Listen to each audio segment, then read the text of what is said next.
Hello, ceci est la seconde vidéo traitant du sujet des esquisses dans FreeCAD, sachant que je vais me focaliser ici plus particulièrement sur les contraintes. Sachant que la règle numéro 1 au niveau des contraintes sous FreeCAD, c'est qu'il ne faut jamais appliquer deux fois la même contrainte au même endroit. Ça peut sembler évident ou un peu rigolo dit comme ça, mais vous verrez que des fois il y a des contraintes qui impliquent des conséquences indirectes et qui peuvent entraîner au final une contrainte qu'on n'avait pas forcément vue et qui est pourtant là. Je vous donnerai un exemple tout à l'heure. Alors, pour commencer, je vais pas commencer directement par une contrainte, c'est juste que vous avez votre esquisse ici qui est appliquée sur la face d'un parallélépipède à rectangle. Et pour appliquer bien votre esquisse comme il faut, vous aimeriez avoir des repères par rapport à l'objet sur lequel vous faites votre esquisse. Donc ici, en l'occurrence, récupérer les arêtes et les coins de votre objet. Et donc pour ça, c'est cette petite icône qui est créer une arête liée à une géométrie externe. Donc vous cliquez dessus et alors si vous cliquez sur la face, il ne se passera rien. Il faut vraiment vous approcher des arêtes et quand vous approchez, vous voyez que les arêtes deviennent, enfin l'arête devient jaune. Vous cliquez, dans ces cas-là, l'arête devient rouge et vous avez les points d'extrémité qui apparaissent. Donc vous faites ça sur les arêtes qui vous intéressent. Et bon, sachez que à la fin, ces points-là ne servent qu'à la construction. Ce sont des traits de construction, ils n'apparaîtront pas dans votre profil final. C'est comme du repère de l'esquisse ainsi que le point central de l'esquisse, ils n'apparaîtront pas. Alors, je vais rapidement dessiner un motif quelconque qui va me servir d'exemple. Alors, première contrainte, contrainte de coïncidence. Donc, je vous ai dit dans la vidéo numéro 1, la règle principale sur les esquisses, c'est qu'il faut que vos profils soient fermés. Donc là, en l'occurrence, pour fermer le profil, il faut que ces deux points coïncident. Donc pour ça, vous sélectionnez un premier point. Donc vous faites un clic gauche dessus.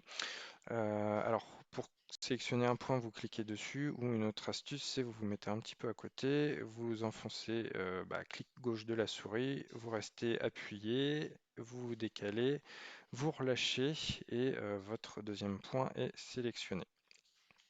Alors, au niveau de la contrainte de coïncidence, c'est toujours le point sélectionné en dernier qui va rejoindre le premier. Donc là, en l'occurrence, comme j'avais sélectionné celui-là en premier, c'est ce point-ci qui va venir se décaler.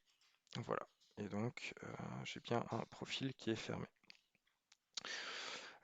Contrainte suivante, fixer un point sur un objet. Par objet, vous pouvez, soit c'est un axe, typiquement un axe, un cercle ou un trait. Donc, vous sélectionnez votre point, vous sélectionnez, par exemple, je veux que ce point-là soit situé sur l'arête ici, donc j'ai sélectionné le point, je sélectionne l'arête. Et je clique sur la contrainte et là vous voyez que mon point s'est décalé et il se retrouve sur l'arête. Rien n'empêche de cumuler, par exemple je veux que ce point soit aussi sur l'arête ici, ce qui fait qu'il va se retrouver ici, donc vous sélectionnez le point, l'axe, vous cliquez sur la contrainte et voilà. Alors, contrainte suivante, horizontale, donc ça c'est par rapport à un trait, donc par exemple je veux que ce trait ici soit, j'ai dit horizontal, c'est vertical, c'est pas grave. Vous sélectionnez votre trait, vous cliquez sur la contrainte et voilà. Donc pareil, une contrainte horizontale, pardon. Alors, vous pouvez aussi bien sélectionner d'abord la contrainte, puis l'appliquer sur votre segment. L'avantage, c'est que vous pouvez cumuler directement, comme la contrainte est sélectionnée, vous pouvez enchaîner les contraintes, et pour désélectionner la contrainte, c'est un clic droit. Contrainte suivante, contrainte parallèle. à ne pas confondre avec la contrainte d'égalité qui est ici. Contrainte parallèle, c'est bêtement deux segments là qui doivent être parallèles. Donc si j'en bouge un peu un, vous voyez que l'autre suit, enfin son angle varie de temps. Contrainte d'égalité, là c'est au niveau des longueurs, donc vous voulez que deux segments aient la même longueur, donc voilà, et si vous en faites varier, non, peut-être pas là comme ça, faites varier un, et en fait la longueur de l'autre varie de temps. Voilà.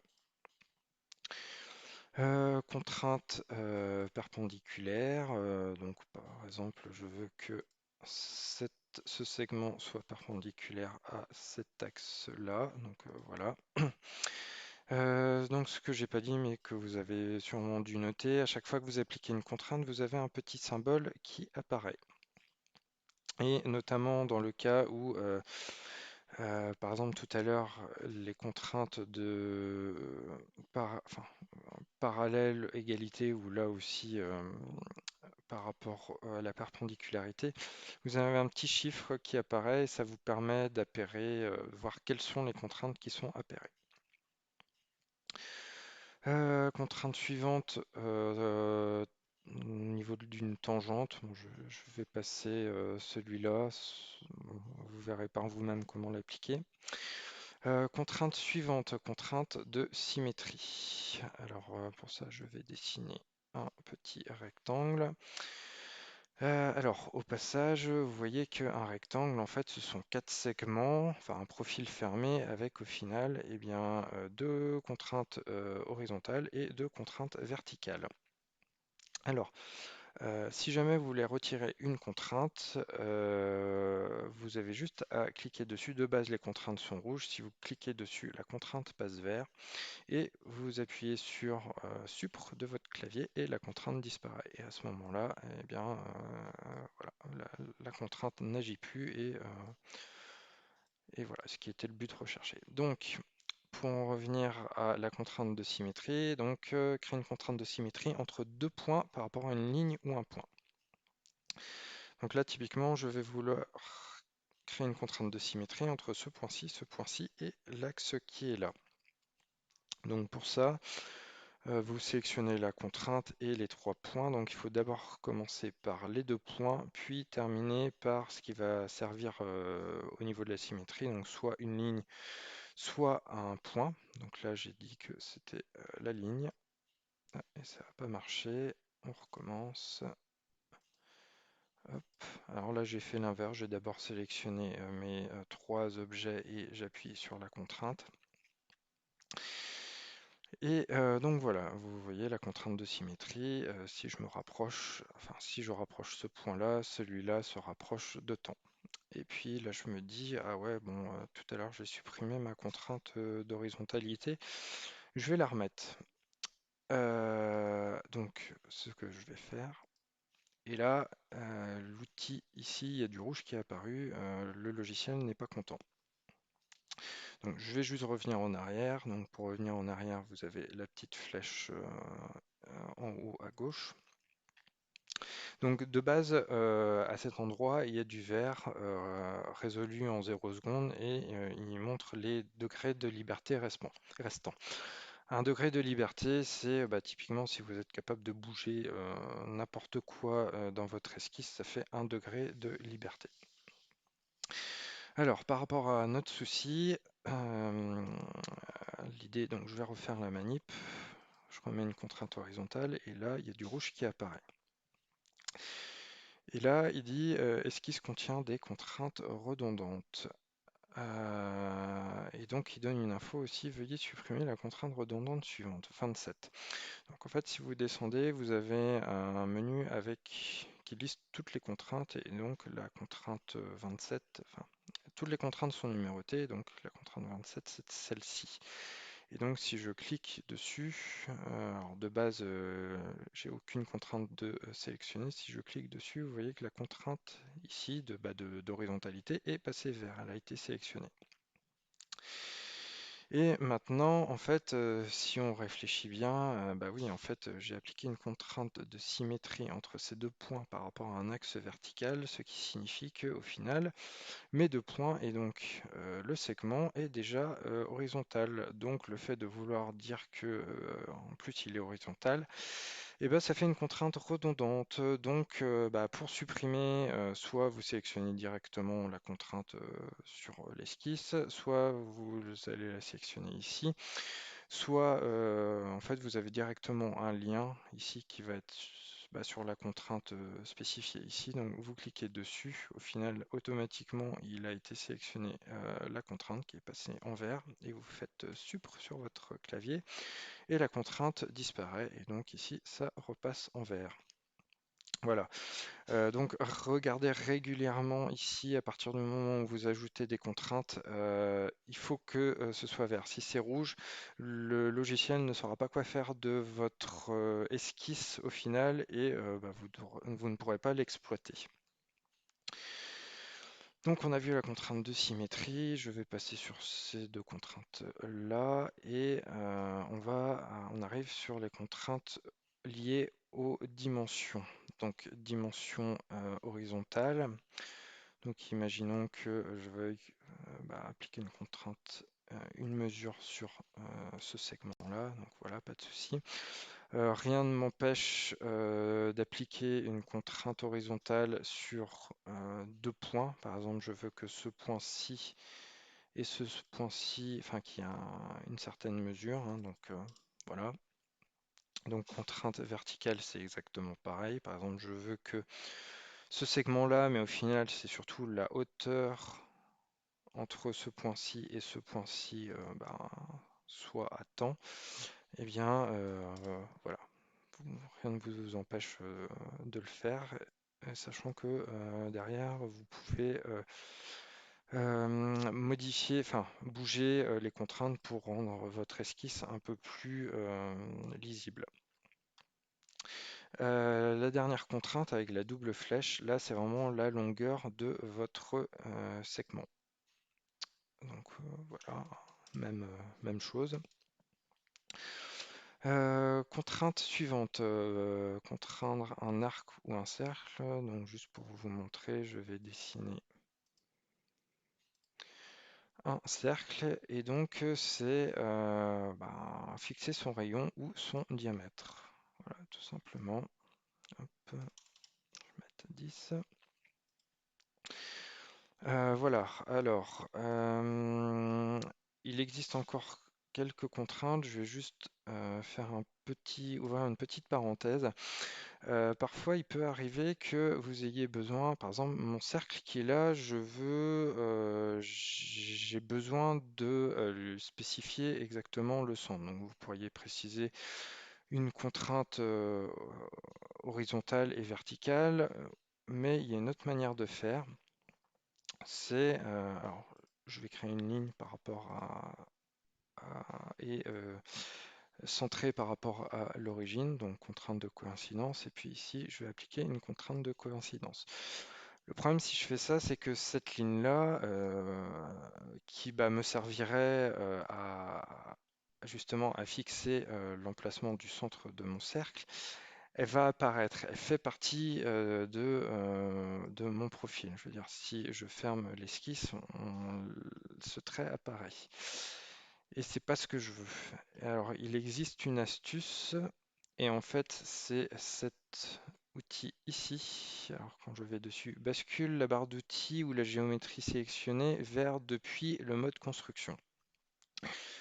En fait, tout ça pour dire que, voilà, enfin, je vais sélectionner ce trait-là. Si je clique là-dessus, je vois que le trait passe en bleu. Et en fait, ça devient un trait de construction. Tout comme mes arêtes que j'avais récupérées par rapport à la géométrie externe, et bien là, c'est vraiment un trait de construction. Et ce trait n'apparaît pas à la fin dans l'esquisse. Et donc ça c'est voilà, c'est extrêmement pratique pour construire, parfois pour construire certaines choses dans votre esquisse. Donc là, par exemple, je voulais que le centre de mon cercle soit à une distance de 20 mm de mon centre de mon esquisse. Et la dernière contrainte que j'ai à vous montrer, qui se cache en fait ici, vous avez un double chevron, si vous cliquez ici. Alors, il y en a d'autres, mais c'est surtout celle-ci que je veux vous montrer, qui est fixer un angle. Donc, par exemple, je fais fixer l'angle entre le trait bleu et mon axe ici. Donc, vous sélectionnez vos deux traits. Alors, parfois, l'angle ne se fait pas exactement là où vous voulez. Ça se fait, enfin, je veux dire, là, il faut faire 180 degrés moins l'angle ici. Et voilà. Du coup, ça vous permet de fixer l'angle. Donc voilà. Ah oui, je n'ai pas terminé. Tout à fait. Donc juste pour vous montrer, hein, bon, je vous conseille dès que vous le pouvez de fixer de contraindre totalement votre esquisse. L'idée c'est que des fois ça peut, suivant ce que vous faites, si vous reprenez l'objet d'origine et du coup ça peut faire varier les dimensions que vous n'avez pas fixées. Voilà. Moi j'ai pris pour habitude de faire ça. Bon, si vous le faites ou vous le faites pas, hein, c'est pas non plus important. L'idée surtout, c'est que ici, il doit y avoir du vert. S'il y a du rouge, il faut impérativement résoudre les problèmes. Et donc, une fois que vous avez terminé, vous pouvez utiliser votre profil pour faire ce que vous voulez. Voilà, c'était un peu long, mais je pense que ça valait le coup de passer quand même en détail les contraintes, voir comment on les utilise et les pièges à éviter.